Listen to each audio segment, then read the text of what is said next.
It's a city of about 3,000 people, and it's along the Trempealeau River in the driftless area of Wisconsin. The driftless area is one of kind of the few places in the upper Midwest that wasn't covered by glaciers in the last ice age.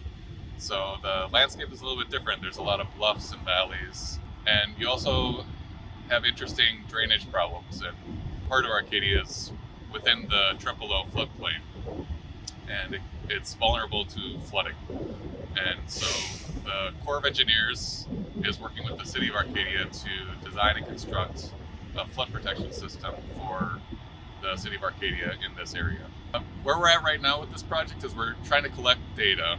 I'm a geotechnical engineer, and so I'm interested in collecting data about what's going to be beneath these structures that we construct.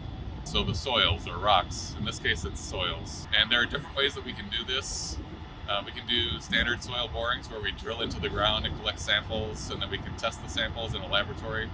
Another way of getting soil data is by using what's called the cone penetrometer test. The way this works is there's a cable that comes out of this penetrometer, and it goes through rods, and from that truck they push the cone in at a certain rate.